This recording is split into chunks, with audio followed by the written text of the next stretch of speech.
ఎక్కడ ఉంటారు అంటే తెలుసుకోవాలి కదా, అందుకే. ఇంతకీ నేను చెప్పలేదు కదా నాకు క్రాకర్స్ అంటే ఎందుకంటే భయం అని చెప్పేసి. నేను థర్డ్ క్లాస్ ఏమో ఉన్నా అప్పుడు. ఇక మా కజిన్ బ్రదర్స్ సిస్టర్స్ అందరు క్రాకర్స్ వెలిసేవాళ్ళు. నాకు ఒక్కటి ఇమ్మంటే ఎక్కువేవాళ్ళు. అయింది అక్క ఒక్క పాప. ఓకే, మీ పాప పేరేంటి, ఎలా ఉంటుంది పాపం, మీకు దూరంగా ఉంటుందా దగ్గరగా ఉంటుందా? నేను టాపిక్ కంటిన్యూ చేస్తాను.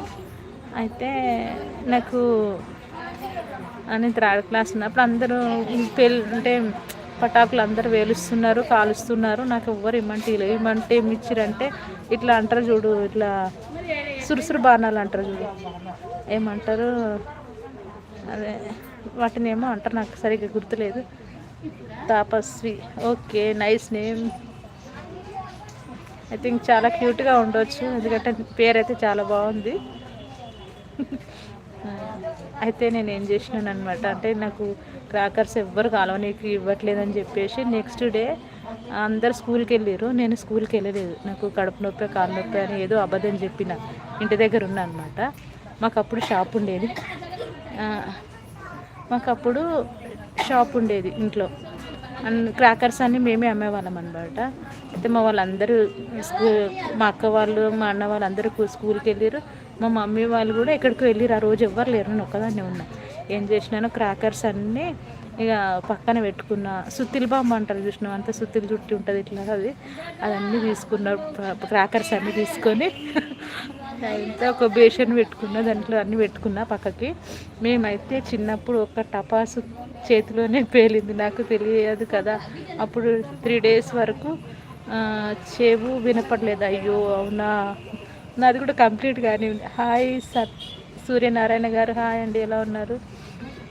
అయితే నేను అన్ని టపాసులు అన్నీ ఒక బేషన్లో పెట్టుకొని మంచిగా దీపం ముట్టించుకున్న ఆ క్యాండిల్ని. అయితే ఒక్కొక్కటి ఇట్లా చిన్న చిన్న పటాసులు ఇట్లా వేలుసుకుంటూ కూర్చున్నా. ఆయనతో సుతిల్ బాంబు అంటుకుంది, డామ్మ వేలింది.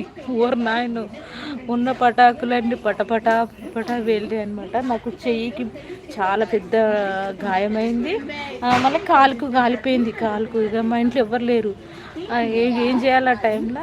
నేను అప్పుడేదో 1 గంట అప్పుడు మధ్యాహ్నం, అంతకంటే ముందే ఇంకా మా ఇంట్లో వాష్రూమ్లోకి వెళ్ళి ఇంకా వాటర్ అన్నీ కడిగేసి ఉన్న బకెట్లలో వాటర్ అన్ని, హౌస్లో మా వాటర్ అన్నీ మీద పోసుకున్నా కానీ నొప్పి తగ్గలేదు, ఏడుస్తూనే ఉన్నా. ఇంకా మా అక్క వచ్చింది అదే టైంకి లంచ్ బ్రేక్కి ఇంటికి వచ్చింది. అదే మాకు దగ్గరనే స్కూల్ అనమాట. వచ్చేసరికి నేను ఇంకా మొత్తం కాలిపోయి ఏడుస్తుంటే ఇంకా మా అక్క వెళ్ళి ఇంకా మా మమ్మీని మా డాడీని అందరం తీసుకొచ్చి ఇక డాక్టర్ పిలిపించి ఇక ట్రీట్మెంట్ చేయించి అదేందో క్రీములు పూసిరు. అప్పుడు ఏంటిదో నాకు కూడా తెలియదు, మామూలుగా మండలేదు నాకు. అప్పుడు చెయ్యికి అయితే చాలా ఫ్రాక్చర్ అయిందనమాట. ఇంకా నాకు చాలా ఇబ్బంది అయింది. అప్పటి నుండి నాకు పటాకులు అంటే సచ్చేంత భయం. నేను ఎంత దూరం ఉంటా అనుకున్నాను అంత దూరం